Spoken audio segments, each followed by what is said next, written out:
नमस्ते, मी Snehal दर्पणकर. SP9 मराठीमध्ये आपलं पुन्हा एकदा स्वागत. तर पाहुयात आजची विशेष बातमी. शिखांचे 9वे गुरु हिंददी चादर परमपूज्य श्री गुरु तेज बहादुरजी यांच्या 350व्या शहीदी समागम निमित्त कोकण विभागातील सर्व शैक्षणिक संस्थांमध्ये 23 फेब्रुवारी रोजी सकाळी 9 वाजता सामूहिक गायनाचा कार्यक्रम आयोजित करण्यात आला आहे. तर पाहुयात आजची सविस्तर बातमी. नमस्कार, मी डॉक्टर विजय सूर्यवंशी, विभागीय आयुक्त कोकण.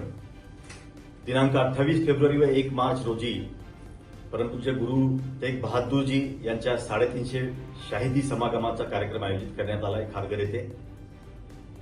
सरताज सिंग यांनी त्यांच्या जीवन काळावर आधारित जे गीत गायलंय ते गीत कोकण विभागाच्या 20,000 शैक्षणिक संस्थांमध्ये 51 लाख विद्यार्थी आणि 1.5 लाख शिक्षक व इतर कर्मचारी यांच्या सहभागातून समूहगान 23 फेब्रुवारी रोजी सकाळी 9 वाजता होणार आहे.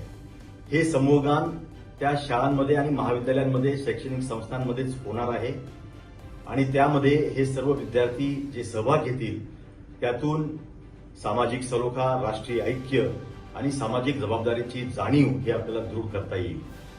मी या निमित्ताने सर्व कोकण विभागातील अधिकारी, सर्व जिल्हाधिकारी, मुख्य कार्यकारी अधिकारी, महापालिका आयुक्त, नगरपालिका सीओ, सर्व पदाधिकारी यांना नम्र आवाहन करतो की आपल्या शैक्षणिक संस्थांमधून 23 फेब्रुवारी 9 वाजता हे समूहगान गाण्यासाठी आपण आवाहन करावं. या उपक्रमाचा बेस्ट ऑफ इंडिया रेकॉर्ड्स ही संस्था देखील दखल घेणार आहे. या समूहगानानंतर ऐच्छिक स्वरूपात स्पर्धा परीक्षा श्री गुरु तेग बहादुरजी यांच्या जीवन काळावर आधारित ती देखील आयोजित करण्यात येणार आहे. यामध्ये देखील जास्तीत जास्त विद्यार्थ्यांनी सहभाग घ्यावा असं माझं नम्र आवाहन आहे. नमस्कार, धन्यवाद. आणि अशाच बातम्यांसाठी पाहत रहा SP9 Marathi. Your time, your news. धन्यवाद.